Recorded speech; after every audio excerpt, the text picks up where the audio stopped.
반갑습니다. 이보다 조금 더 알 뿐입니다. 마찰력 마지막 구름 저항에 대해 알아보도록 하겠습니다.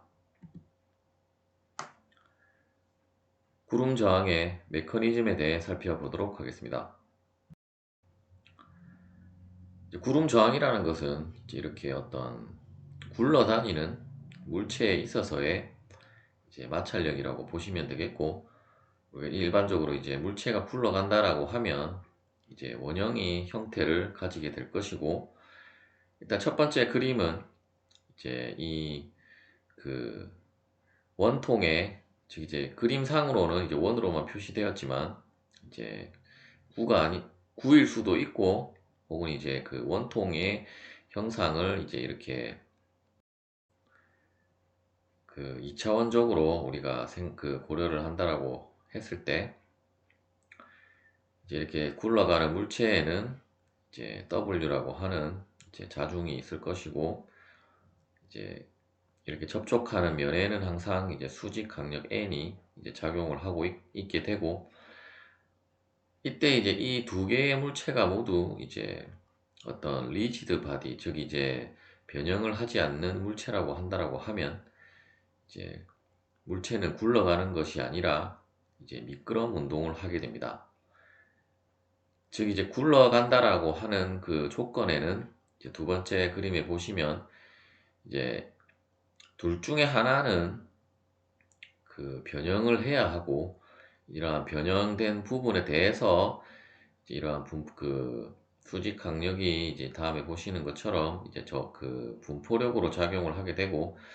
어떤 일정한 이 점에 대해서 우리가 모멘트 평형에 의해서 굴러가는 힘이 발생을 할 수가 있게 되고, 이때 이렇게 굴러가게 하는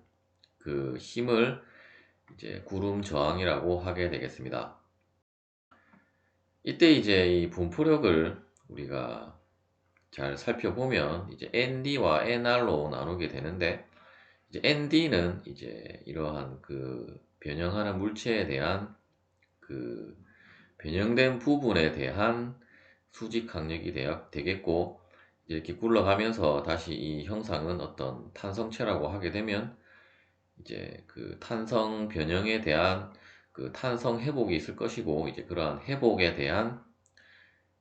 변형에 대한 회복에 대한 수직 강력이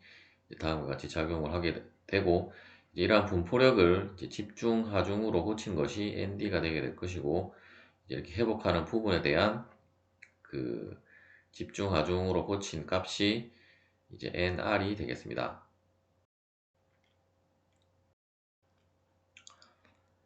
책에 따라서는 위쪽 원통의 형상이 변형을 해서 고려를 하는 경우도 있을 수 있고, 혹은 뭐 밑에 접촉면이 이러한 식으로 변형을 해서 고려를 하는 경우도 있는데, 어차피 결과식은 동일하기 때문에 여러분들이 뭐 어떤 게 변형을 하든지 상관은 없고, 실제로는 뭐 두 개의 물체가 모두 다 변형을 할 수도 있지만, 어차피 구름 저항은 미끄럼 저항에 비해서 굉장히 값을 비교를 해보면 미소한 값이 되기 때문에, 그리고 실제 변형 량도 굉장히 미소한 값이기 때문에, 뭐 그러한 것들에 대해서 특별하게 여러분들이 구별을 지을 필요는 없고, 어차피 이러한 개념에 대한 최종 결과식만 여러분들이 알고 있으면 되기 때문에, 뭐 이러한 것도 있구나라고 뭐 가벼운 마음으로 들어도 상관은 없겠습니다. 이러한 분포력에 의해서 이렇게 굴러가게 하는 힘, 즉 이쪽으로 작용을 하게 되는 P가 다음과 같이 발생을 하게 되고, 또한 우리가 ND와 NR을 다음에 이러한 벡터 합에 의해서 결국 ND 플러스 NR은 수직 강력 N으로 표현을 하게 되면, 최종적으로는 다음과 같이 우리가 자유물체도를 도시를 할 수가 있습니다. 이때 이러한 분포 수직 강력에 대한 합력 수직 강력 N이 A점에 작용을 한다라고 하면, 이 A점에 대한 우리가 모멘트 평형을 고려를 해보면,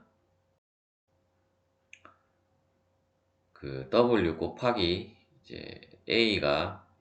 될 것이고, 이제 P 곱하기 그 이쪽 방향의 수직거리 R이 되게 되어서, 결국 우리가 이제 최종적으로 평형 방정식은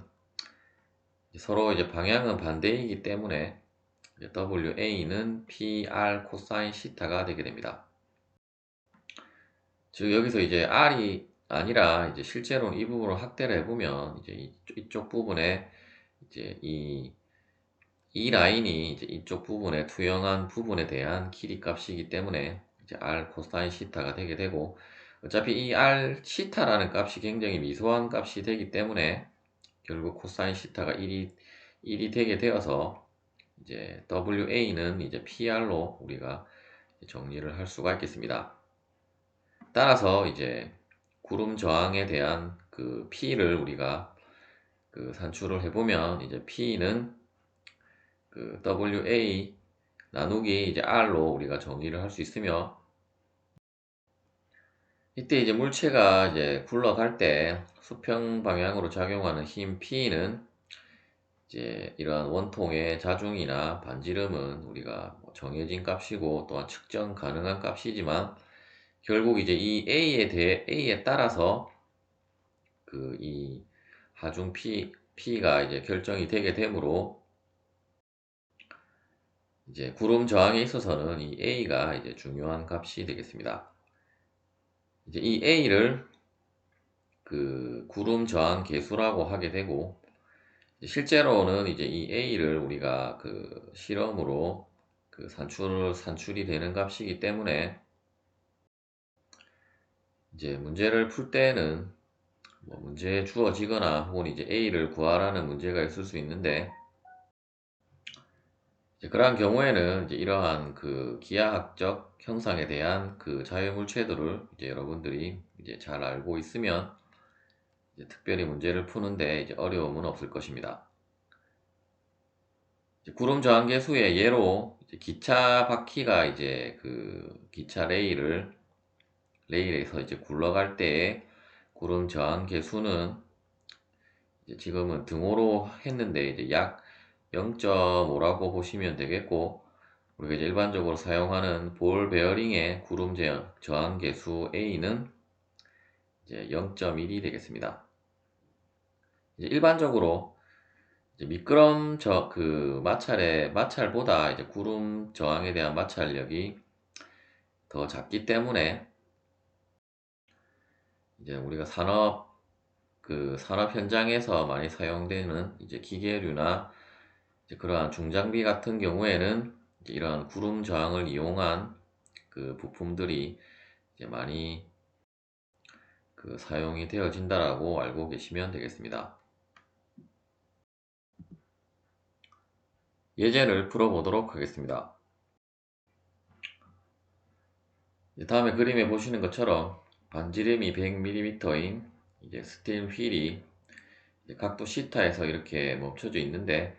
이제 시타를 점점 증가를 시켜서 이제 1.2가 2도가 되었을 때 그 구름 저항계수를 구하라는 문제가 되겠습니다. 먼저 이제 자유물체도를 보시면 일단 스틸 휠의 질량이 10kg이기 때문에 우리가 무게로 환산을 하면 98.1N이 이제 이러한 아래 방향으로 작용을 하게 될 것이고, 일단 수직 항력 N의 정확한 위치는 우리가 알 수 없기 때문에 이제 일반적으로는 이제 이쪽 부분에 이러한 그 구름 마찰이 일어날 수 있는 이 점을 이제 수직 항력이 작용하는 부분이라고 보고, 이제 그 방향은 이제 이러한 원통의 그 원통이나 이제 휠의 그 접선의 이제 직각인 방향으로 작용을 하기 때문에, 이 그림에서는 바로 이제 수직한 방향으로 수직 항력 N이 작용을 하고 있습니다. 따라서 이제 이쪽 부분의 각도가 1.2라고 하면 이제 이 부분에 대한 각도도 1.2가 되게 되고, 따라서 이제 A점에 대한 모멘트 평형은 이제 이렇게 기울어진 축을 우리가 X축이라고 하고, 그 축에 대해서 우리가 모멘트 평형을 고려를 해보면 일단 이 A점에서 이제 이쪽 기울어진 그 면에 대해서 수직한 축에 대해서 이제 떨어진 거리를 A라고 하게 되면 결국 이 그 무게를 이제 불력으로 우리가 그 분해를 하면 이쪽 방향에 98.1 사인 1.2도 뉴턴의 힘이 이제 이쪽 방향으로 작용을 하고 있고, 이제 아랫 방향으로 이제 이 그 기울어진 면에 대해서 수직한 아랫 방향으로 이제 98.1 코사인 1.2 뉴턴이 이제 작용을 하고 있으므로 이제 A점에 대한 모멘트는 일단 이 힘에 대해서는 이렇게 돌기 때문에 이제 마이너스 98.1 코사인 1.2 곱하기 A가 되게 될 것이고, 이 부분은 이제 이렇게 식이 반대 방향으로 돌므로 98.2 사인 1.2 뉴턴 곱하기 이제 이 반지름이 되게 되어서, 이제 반지름은 100mm이기 때문에 이제 그렇게 그 평형 방정식을 우리가 이제 다음과 같이 그 작성을 할 수 있게 되고, 따라서 이제 이 방정식에서 이제 미지수는 A밖에 없기 때문에 따라서 이제 A에 대해서 정리해서 이제 수식을 풀면 이제 A는 2.09mm가 산출이 되게 되겠습니다. 시청해 주셔서 감사합니다.